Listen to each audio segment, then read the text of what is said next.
Welcome back to FSAR, Full Stack Automation with Ruby. My name is Rich Downey, and today I'm going to show you how to create an API test using the HTTParty Ruby gem.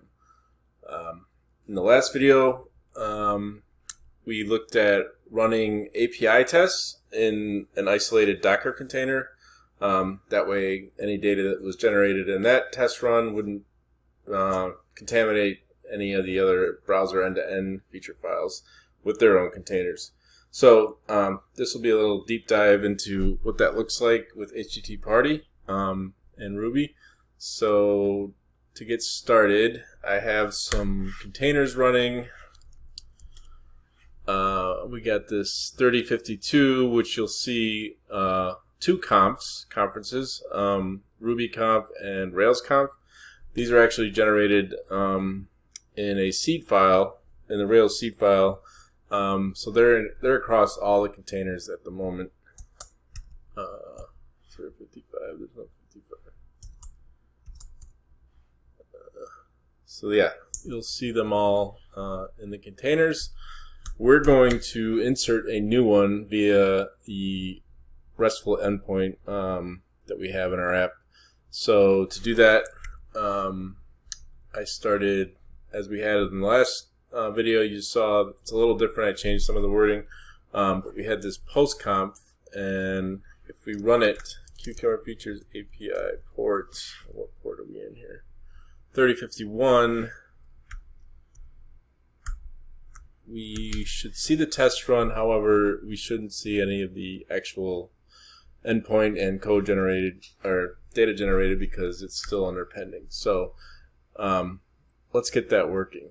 Let's use our pry-gem in the binding pry set. This will stop the test here, and we can step through each one of these and see that work. So let's rerun the test in that same port.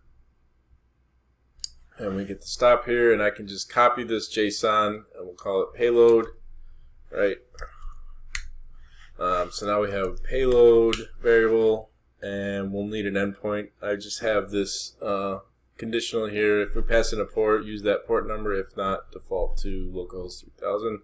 So we're going to need this guy because we're passing in the port right there. So we now have a payload and an endpoint that we can use the HTTParty gem to post that for us. So again, we'll just pass in the endpoint here and then the body payload with headers JSON because we're using JSON here.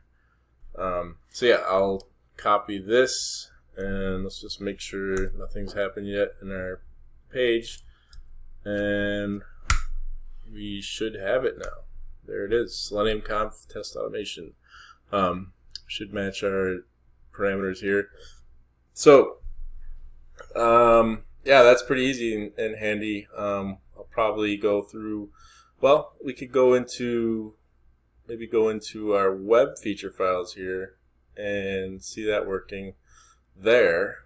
We could leverage this call instead of having to, I think there's an add conf form. Do this in our test, we can just insert the conf and verify it shows on that page. So let's do this number 10 here. Let's see what happens right now without anything. Keep going, features, web, confs, and we'll do line 10 this scenario. Verify specific confs display. Oops, I forgot our environment variable to get us a browser. Okay, and I forgot our port. I think it's 3051. Yeah, okay, there we go. So that test logs in and verifies what should and shouldn't be displaying. So you'll see here, I should not see Selenium Conf. However, if we use our new API test, what is it, post conf, it should appear on the page after a refresh. So, and I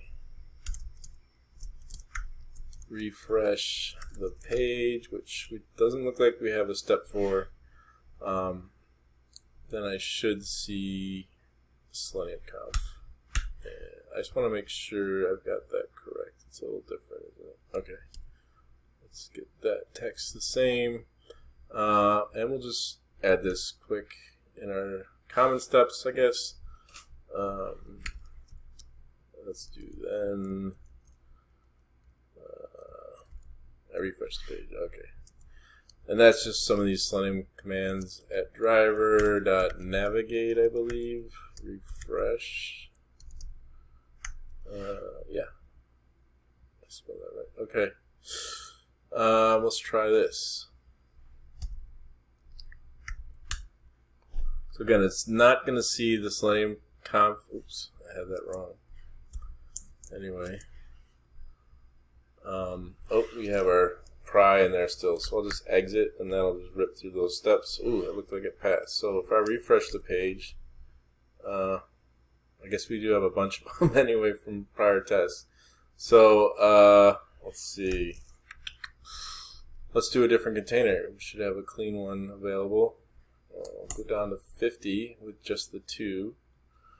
So yeah, we should see, should not see, post, fresh, then should see.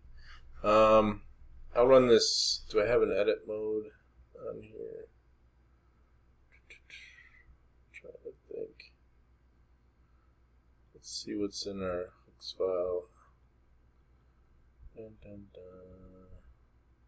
Yeah, if we pass in edit, after the scenario runs, it'll leave us in pry, so we should be able to see the browser and manipulate it with that.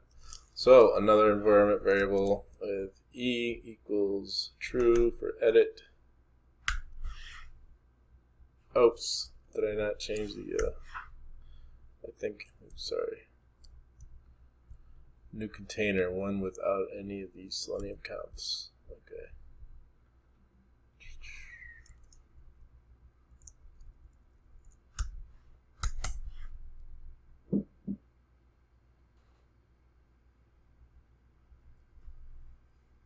Okay, so we'll go through that, and you'll see it there, Selenium conf. Well, that's interesting. Why is there 10? Ha! I was messing with that earlier, I guess. So that was looping through 10 times and creating 10 Selenium confs. Alright, so one more time, we'll just, and you know what, I'm going to get rid of this pry stop, so we don't get hung up there anymore. And we'll go down to, I think, 349. Okay, that's a clean environment. And we'll exit out of that, and we'll change our port.